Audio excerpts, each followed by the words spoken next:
Small markets labeled as convenience stores first rose to prominence in the 1960s and 70s. Here locally, Bob Martin and Frank Bailey were the founders and owners of the Big John supermarket chain in several small southern Illinois towns. They decided to open their first convenience store in 1974 in Grayville and named it Huck's. Today, the Huck's chain has more than 120 locations and 1,500 employees in Illinois, Indiana, Missouri, Kentucky, and Tennessee. Back in the early 1970s, when there were just a few Huck's stores, Martin and Bailey teamed with Mr. and Mrs. Mood Cross of Marion.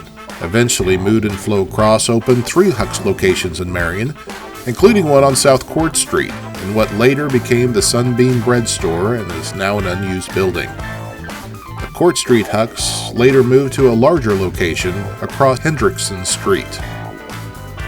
Another was located on North Carbon Street and was the first to get gas pumps. That location is now the Coldwell Banker Real Estate Building. The third was across from Ray Fosse Park on East Young Street, one of 4 Marion Huck's locations still in operation today. In this photo, you can see Mood Cross with his signature tilted cap and toothpick at a family reunion at the park, with the Huck's store visible in the background. Those who remember those original Huck's locations will also remember this logo.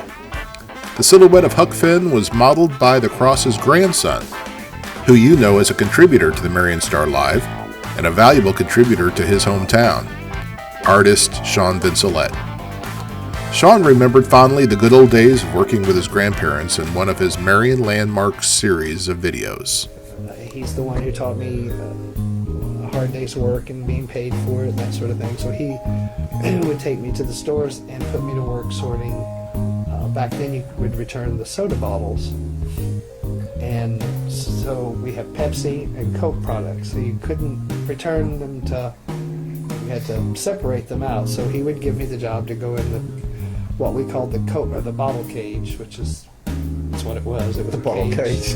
Cage outside. That sounds glamorous. It was very glamorous. We're sure he's in the cage. He's in the cage. And it was chain link fence. It had a roof, but it was just chain link fence for walls. And that was behind the store, and they would store the empty bottles and I guess new shipments there. But he would send me out there to sort the bottles and pay me a couple dollars, few dollars, whatever it was for the day. But, so I had a lot of memories, great memories of my grandfather growing up.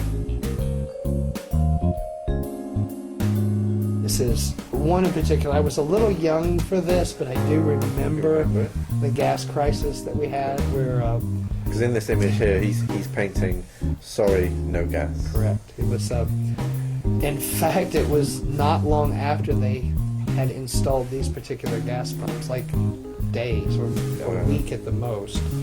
So they had the grand opening for the gas offering, and then boom, sorry, we're out of gas. So they that was a time period in which I'm not sure how a lot of people.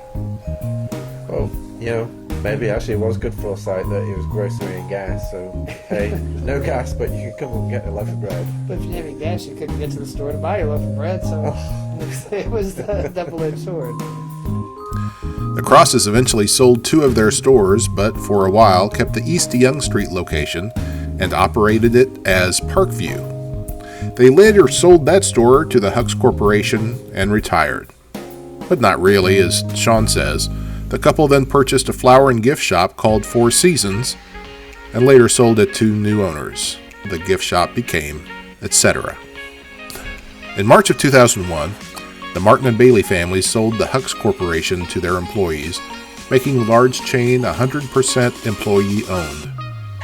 Sean Vincelette fondly recalls the good old days when his grandparents owned the Marion location and said he still likes to stop at a Huck's when he comes to town.